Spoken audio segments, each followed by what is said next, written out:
how to create a recipe. First, click on the Recipe and Ideal Costing tab.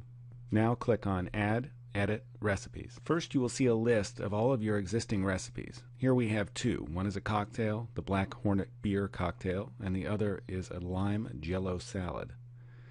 There are a few things to notice on the screen. First, you can search for recipes. You can filter your searches by category or do empty searches for an entire category, such as all of your food recipes or perhaps all of your drink or cocktail recipes. The active recipes will show up in your reports and on the Costinator. More on that later. And the archive is to store things away from this screen for later use, maybe next season or another holiday menu. For each recipe, you'll see a picture here if you've uploaded one, which we'll show you how to do later in this video, or the Chefsheet logo if you have not uploaded a picture. You can delete the recipes here if you wish, but remember that the archive might be suitable if you ever plan to use the recipe again. You can edit and change your recipe here by clicking on the pen. Creating a recipe can be done by clicking here. To learn how to create a recipe, let's start by learning how to edit a recipe. I'm going to edit the lime gelatin salad. On the left side of the screen are my inputs, where I tell Chefsheet about this recipe. On the right side of the screen are the outputs, where Chefsheet tells me about the recipe. This is a test item meant to show a number of different things. Your cost on Jell-O-based appetizers may be lower. Here is the recipe name, which can be changed as often as you like. This is my budget, or desired cost. I wish for my food cost on this item to be 28%. Below desired cost is category, a word on categories. Most restaurants use a point-of-sale system of some sort to track sales. You do not need to use a point-of-sale system to use Chefsheet, but to describe categories, consider how a point-of-sale system works. Within your point-of-sale system, your menu items are divided into sales categories. Perhaps food, liquor, wine, or maybe food and soft drinks, depending on what sort of items you sell. When assigning your recipe in Chefsheet to a category, consider which category this recipe will be sold as in your POS system.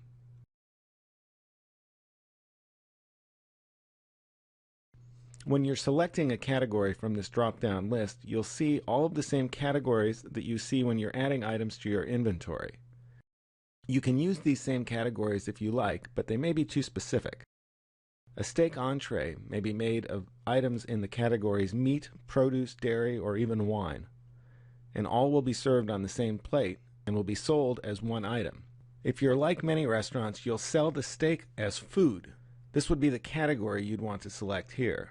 If you need to add more categories, such as food, liquor, beer, wine, select Settings and Category. Although the category names here are the same as the category names in your inventory, the two categories don't really interact. You can use any category names you like. Consider these as sales categories and add more categories as needed. Now let's create a recipe. We're going to create a recipe for an English muffin served with butter. Click on the New Recipe tab. We'll name our recipe. We set our menu price, our desired food cost, our sales category. Here we would write a description of how the item is prepared. This would be for the cookbook.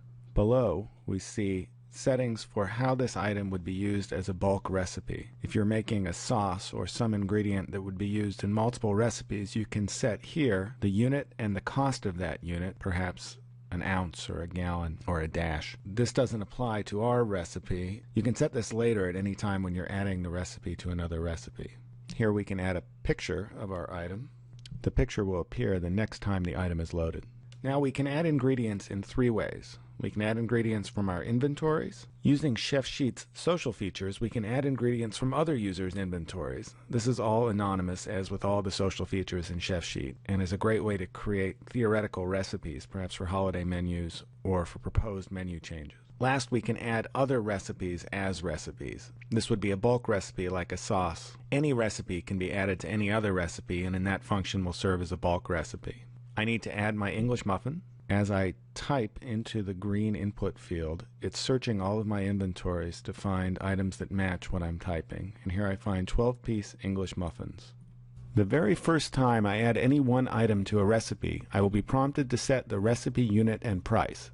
If I use this same item in other recipes, the recipe unit and price will be the same as I set it the first time I used the item.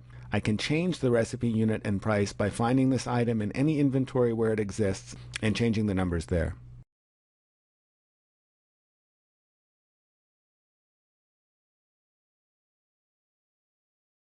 What I see here is that we buy English muffins for $3.78 per bag. Now I know that there are 12 English muffins in a bag, so I'm going to set the recipe unit here to each, and I'm going to calculate the recipe unit price as 1/12 of the purchase price. Once I have told Chefsheet these two prices, purchase and recipe unit, the relationship between them will always be set.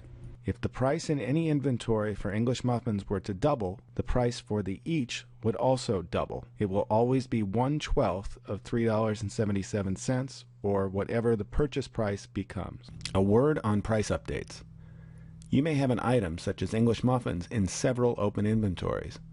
You may have your last period's ending inventory and be getting ready for the next period's inventory at the same time. At some point, you will need to update your inventory prices with the newest prices for all the items included in the inventory. This is often done by taking a stack of invoices and entering the newest prices into your Chefsheet inventories. The recipe prices here are taken from and updated with the newest price for any item included in your recipe. What this means is when you're updating your prices, regardless of which inventory you're working with or when the inventory was created, it's the day and time you enter the price that matters. Chefsheet is always monitoring your price updates throughout all of your inventories and using the newest price for any one item in your recipes, and as you'll see in later tutorials, also in your reports. You add additional items to your recipe by again clicking the green button, setting the recipe unit relationship if you have not done this for this item already. Whenever you add an ingredient to your recipe, it will always set as 1 of your recipe unit. To add more or less, simply change this number.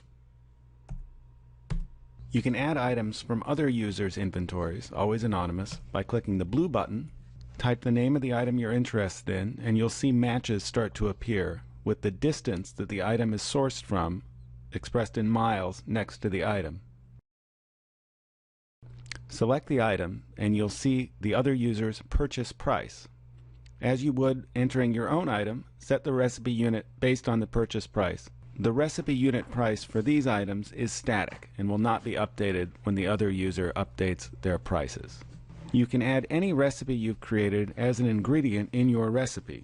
Simply start typing until the item you're interested in appears, and the dialog box this time will show you your menu price, your plate cost, how much the recipe is costing you to prepare. Here you'll set your recipe unit and price. The recipe price will update in real time with all the ingredients in the parent recipe. To delete any item from your recipe, click the red X. To add more or less of any one unit, change the number of units, and this can be a decimal. Always remember to click Update when you've finished your work.